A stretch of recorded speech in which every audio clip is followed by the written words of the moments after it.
A made bed. I must have looked to him like his bathroom mirror, post-shower, fogged up with an untouched veil of water vapor before he marred it to see himself. I could smell his eagerness, gasoline to be pumped into a never-been-ridden-in car. Do you want me to spoil you? I did. Do. I hated my pallor, but he would tell me he loved how the trails after his fingernails stood out, longer and darker. He never laid me in an unmade bed. It's no fun if there's nothing to ruin.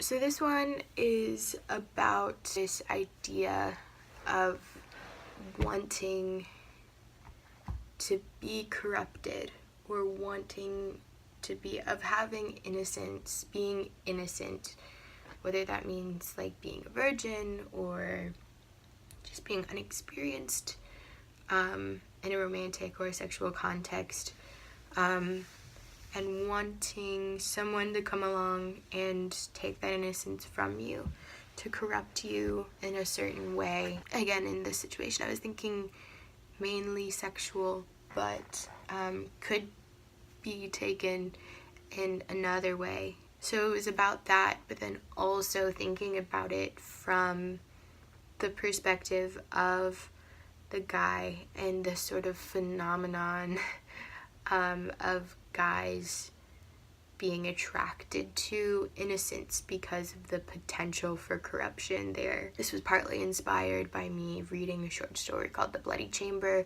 by Angela Carter, which is a very brutal story that involves sexual assault and abuse and murder, and it's a very dark story, but it's about this girl, very young, 18, who marries this much older man, and she talks about how she thinks one of the things that attracted him to her was her innocence, and she calls it her potential for corruption. And that was something that was really interesting to me, and I wanted to explore that idea a little more, why men are so intrigued and attracted to that.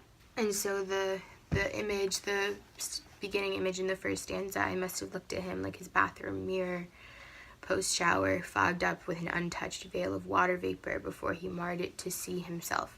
So the veil, untouched veil, untouched is obviously, this idea of being pure, untainted, whatever, and then a veil is a reference to when a woman gets married, she wears a veil over her face, and that's supposed to sort of represent, again, a kind of purity, a distance, sort of a chasteness, a distance between her and her spouse, and then the spouse lifts it when they get married, and so they can sort of cross that barrier. The image of the mirror and him marring it to see himself. So marring something is, again, to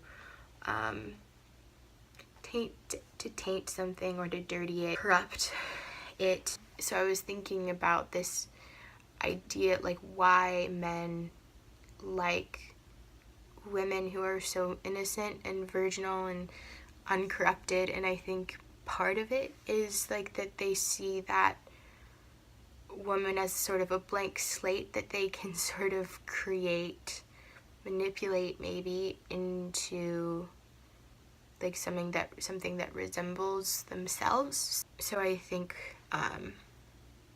they like that they